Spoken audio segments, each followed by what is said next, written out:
조희대 대법원장에 대한 다수 고발을 접수한 고위공직자 범죄수사처가 조 대법원장을 입건하고 사건 검토에 들어갔다고 밝혔습니다.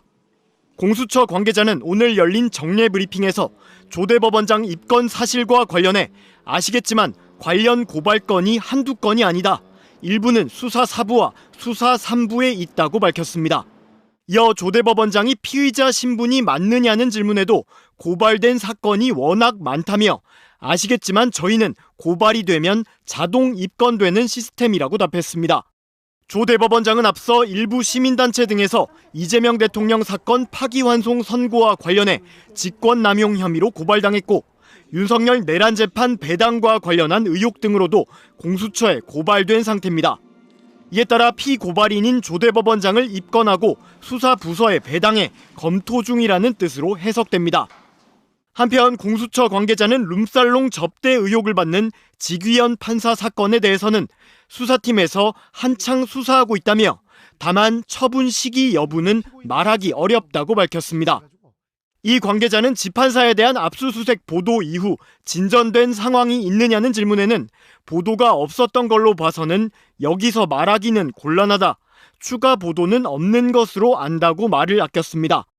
공수처는 최근 종료된 순직해병 특검으로부터 국회 위증 사건을 제대로 수사하지 않았다며 오동훈 공수처장 등이 기소된 상황인데 이에 대해서는 곤란한 부분이 있지만 현재 맡은 일은 큰 지장 없이 수행하고 있다고 밝혔습니다. 안녕하십니까? 정치공장입니다. 대한민국 헌정사상 초유의 일이 벌어졌습니다. 현직 조희대 대법원장이 내란 반조 혐의로 정식 피의자로 입건되었습니다. 사법부의 수장이 나라를 엎으려는 세력과 손을 잡았다? 그런데 언론은 조용합니다. 마치 아무 일도 없었다는 듯이. 오늘 정치공장은 청역 뒤에 숨은 조희대 대법원장의 추악한 내란 방조 의혹과 이를 덮으려는 언론의 침묵 카르텔을 고발합니다. 의혹의 핵심은 작년 12월 3일 비상계엄 당일입니다. 국회가 계엄 해제를 가결한 뒤에도 대법원 수뇌부는 새벽 2시 30분까지 긴급회의를 했습니다. 정보공개 청구했더니 답변이 가관입니다. 기록이 부존재한다. 국가 비상사태에 대법원과 대법관들이 모였는데 회의록 한 줄 안 남겼다? 이건 증거인멸이자 기록 은폐로 보입니다. 더 충격적인 건 계엄사령부의 협박 전화입니다. 계엄군이 대법원에 대여섯 차례 전화해서 재판 사무 넘겨라 요구했다는 사실 통신 기록으로 딱 걸렸습니다. 그런데 대법원은 항의 한 번 안 했습니다. 동조한 겁니까? 방조한 겁니까? 상황이 이런데 재판 제대로 돌아갑니까? 내란 핵심 증인 노상원 법정에서 뭐라 했습니까? 이게 신성한 법정에서 할 소리입니까? 국민을 개돼주로 하는 겁니까? 그런데도 사법부는 이런 재판방해 행위를 멍하니 보고만 있습니다. 군사법원은 더합니다. 박정훈 대령 무죄 준 재판부를 결심 앞두고 싹 갈아치웠습니다.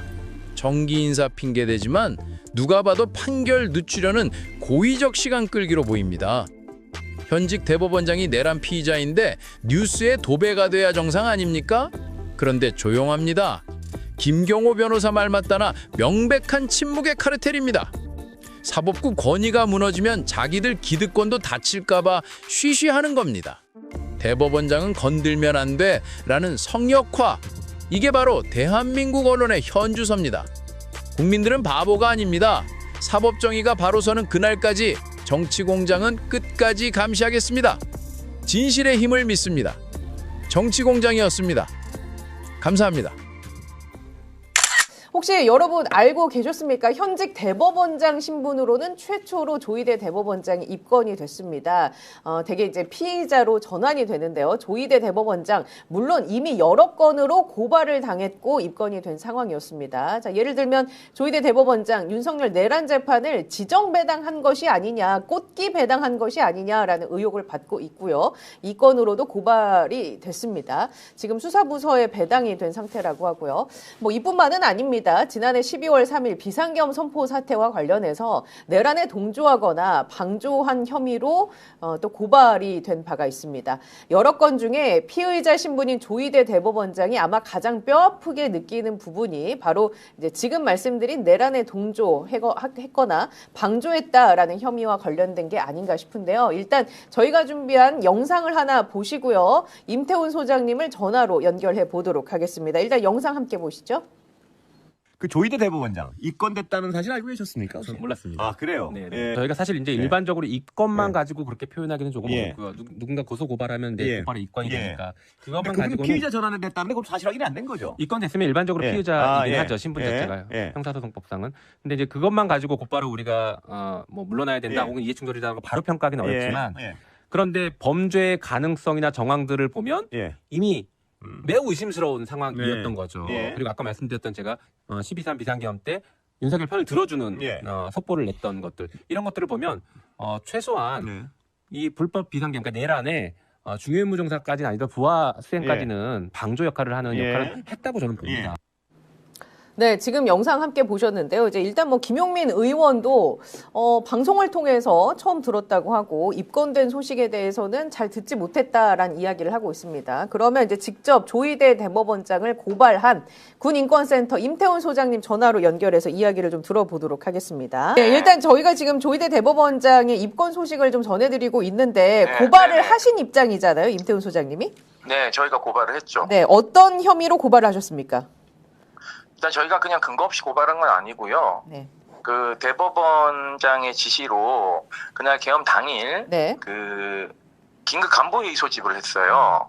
그 간부회의 소집에 대한 정보공개 청구를 했고요. 네. 그날 회의를 무슨 내용으로 했고 회의 참석자가 누구고 회의 개최 시간, 회의 끝난 시간 등등 저희가 이제 썰어서 이제 이걸 이제 정보공개 청구를 통으로 하면 통으로 네네. 이상하게 나기 때문에 저희가 세분화해서 그 하나의 긴급 회의지만 여기에 세분화돼서 저희가 조각 내서 정보공개 청구를 했는데 몽땅 부존재 그러니까 그런 건 없다라고 예. 부존재 결정을 내려서 저희한테 통보했고 조희대 대법원장의 관사가 대통령 관저 바로 담을 붙어서 있어요 한남동에. 네. 그래서 관저 출입기록 그리고 당시 대법원에 출입한 공무원, 비공무원 출입기록 일체를 네. 한 6가지로 해서 저희가 신청을 했는데 예. 3가지는 부존재, 3가지는 비공개 처분해서 저희가 조사를 좀 나름대로 했는데 네. 당시 그 긴급 회의가 시작될 무렵에 조선일보와 중앙일보와 채널A가 속보를 냈어요. 맞습니다. 그때 가장 네. 발빠르게 움직였죠. 보수 언론들이. 예, 그래서 그 대법원 관계자가 사법권을 그 계엄군에게 넘기려고 한다. 계엄 사령부에 네. 넘기는 걸 검토하고 있다라고 예. 진술을 한 게 있기 때문에 여기에 대해서 어떠한 정정보도 요청이나 대법원이 네. 그 사실이 아닙니다를 공지하지 않았기 때문에 이건 기정사실이라고 판단하고 정보 공개 청구에 대해서 부존재, 비공개 각각 한 것을 저희가 묶어서 내란 중요 임무 종사자로 조희대 대법원장과 천대엽 법원 행정처장을 고발을 했습니다. 그래서 예. 2주 전쯤에 저희가 한 3주 전쯤에 이제 고발인 네. 조사를 받고 왔는데 저희가 이제 받으러 가니까 대법원이 그 내란 특검에 그 질의서에 답변서를 보냈더라고요. 네네. 그래서 그 부존재한다는 그 대법원 긴급 간부 회의에 대한 답변서를 보내와서 저희가 좀 놀랐어요. 왜냐하면 부존재한다면은 하는데 예. 그거에 대한 답변을 어떻게 할 수 있는지가 저는 의문이었고 그 답변까지는 지금 확인을 하지 못한 상태인 거죠? 어떻게 답변을 뭐 조각적으로 좀 했는데요. 예. 대법원장의 출근 시간은 당시 00시 40분에 출근을 했고 법원 행정처장 00시 50분에 이제 출근을 했고 이 긴급 간부 회의는 02시 30분 정도까지 계속 지속됐어요. 네네. 이미 계엄이 해제가 의결이 된 이후에도. 된 이후에 계속됐고 저희가 몇 가지 사실을 확인한 것 중에는 계엄사령부가 대법원에 5차례인가 6차례 전화를 통해서 그 재판 사무를 넘기라고 계속 지속적으로 요구한 것이 통신기록 내역에 나와 있어서 통신기록은 저희가 봤습니다. 통신 들어가서. 기록을 봤다는 거는 전화한 것 자체는 이제 사실로 확인됐으나 사실은 전화 확인됐고요. 내용은 어떤 건지까지는 확인을 못하신 내용을 통화한 사람들에 대한 소환 조사가 이루어졌는지는 봐야 되는데 저희가 가장 우려하는 것은 12월 3일에 네. 저희 12월 3일이면 1년이 지나는 시점에 조희대 대법원장과 천대엽 법원 행정처장의 통신 기록이 삭제되기 때문에요. 그 통신 내역을 확보하고 있는 게 1년이거든요. 예. 그래서 이 부분에 대한 것을 저희가 신속하게 통신영장을 신청하고 강제 수사를 할 것을 요구했습니다. 네네. 그 과정에서 조희대, 천대엽이 형사 피의자 입건됐다는 사실을 예. 알게 되었어요. 네. 그러니까 예. 저희가 피의자 입건을 언제 하는 거냐 했더니 피의자 입건됐다라고 얘기를 당시 내란 특검 네. 수사관들이 저희에게 해줬기 때문에 그렇게 해서 저희가 인지하게 됐습니다. 그러면 소환 조사가 언제쯤 이루어지겠다 이것까지는 지금 파악하신 건 없으신가요? 조희대 소환 조사는 네. 보다도 통신영장이나 압수영장 이런 것들이 과연 신청이 됐을까? 그리고 신청을 했다면은 발부가 됐을까? 발부가 안 됐다면 사실상 사법 방해에 해당된 수사 방해에 해당되는 것인데 그렇다면 조희대 대법원이 내란에 공모했다는 것을 반증하는 것이기 때문에 내란 특검에 출입하는 출입기자들이 이 부분에 대한 통신영장 신청이나 소환 조사나 또는 대법원에 대한 압수수색 영장을 신청했는지를 질문을 해야죠. 근데 지금 거기에 대한 어떤 기사도 나오지 않는 것이 저는 가장 큰 문제라고 생각하고 있고요. 저는 검찰 출입 기자들에게 굉장히 대단히 유감스럽다라고 생각합니다. 그 언론사는 그 헌법에서 보장된 언론의 자유가 있고 그 헌법에 보장된 언론의 자유라는 것은 국민 기본권을 지키는 업무와 세상에 빛과 소금이 되는 일을 해야 되는데 검찰청 안에서 출입처 안에서 취재가 안 되고 있는 것이 저는 가장 큰 문제라고 생각을 하고 있습니다. 그래서 이 부분에 대해서는 저는 각 언론사들이 하루빨리 좀 각성하고 이 조희대 대법원장에 대한 수사를 어느 정도 진척시켰는지 확인을 해야 된다라고 생각을 하고 있습니다. 이거 만약에 안 하면요, 정치권 일각에서 얘기하는 제3의 특검을 추진할 수밖에 없다라는 또 여론이 생기기 때문에 저는 그렇게 안 됐으면 하는 생각입니다. 그러니까 뭐냐면 그날 밤 핵심이 이거예요. 그날 밤 위헌성을 논의를 했다면 그 위헌성 논의한 걸 공개하시면 됩니다. 그렇죠. 밝히면 된다. 떳떳하면 밝히시라. 얼마나 떳떳하고 자랑스럽습니까? 그런 논의는 우리 헌법교과서나 우리 국정교과서 아니지. 교과서에 역사 교과서에 새길 만한 인난 가치라고 생각을 해요.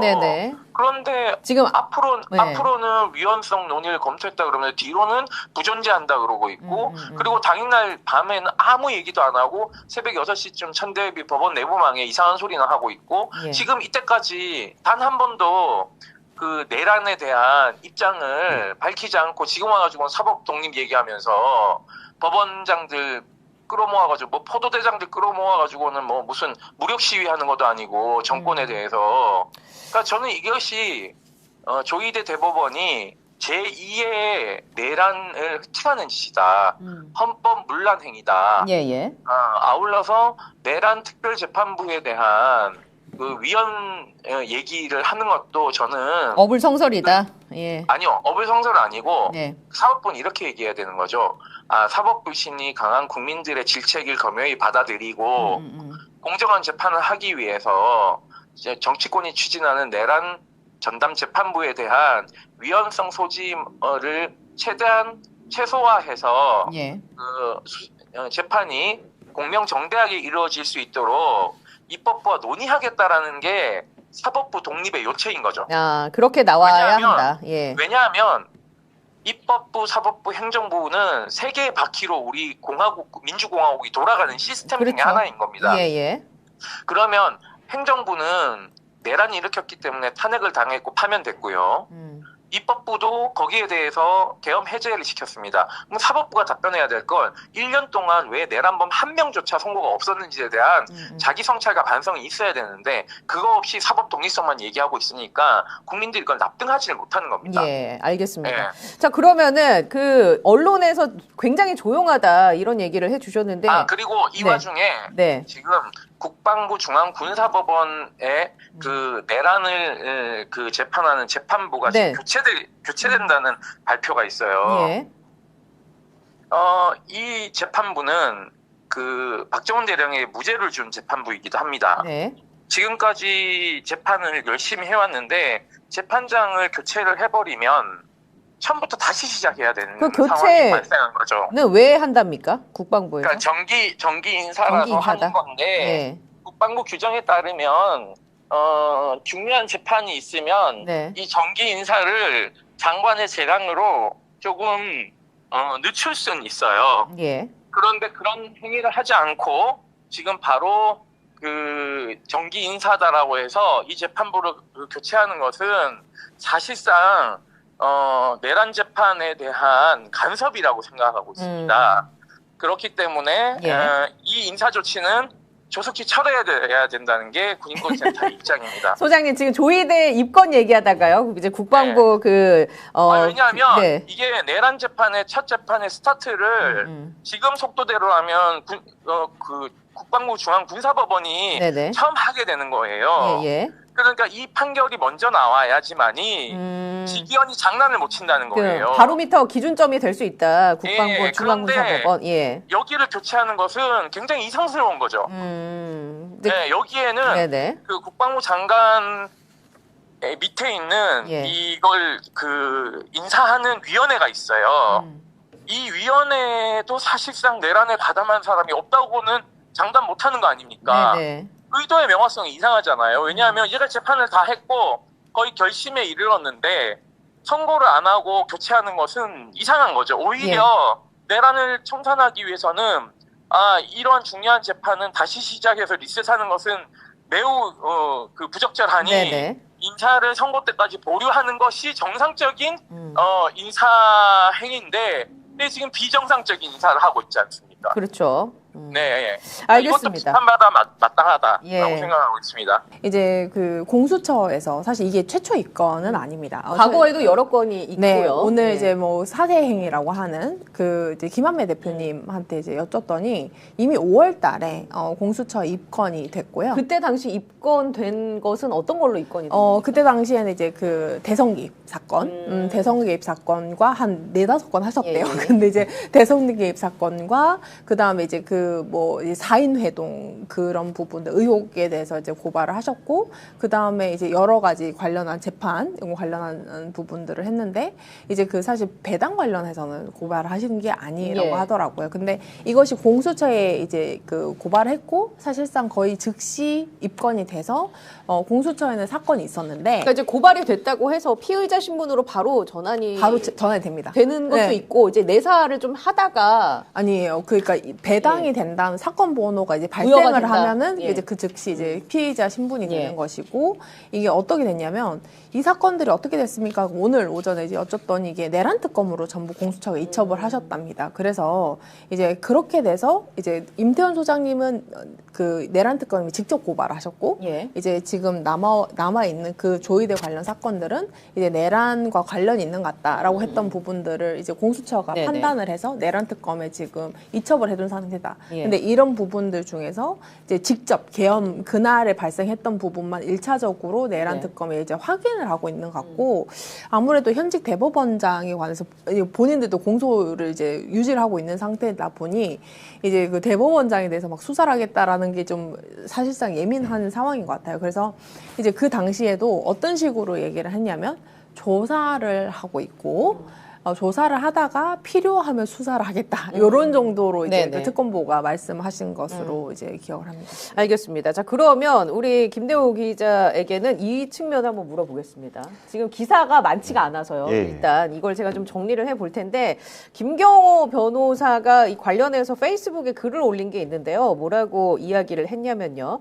민주주의는 광장이 소란스러울 때가 아니라 언론이 침묵할 때 죽어간다. 2025년 12월 대한민국 헌정사는 씻을 수 없는 치욕을 기록을 했는데 헌정사상 최초로 현직 사법부인 조희대 대법원장이 내란 방조 혐의로 특검의 피의자가 되었다. 그런데 이 거대한 스캔들 앞에서 주류 언론의 지면은 기이할 정도로 깨끗하다. 이것은 단순한 보도 누락이 아니다. 명백한 침묵의 카르텔이다라는 이야기를 남겼습니다.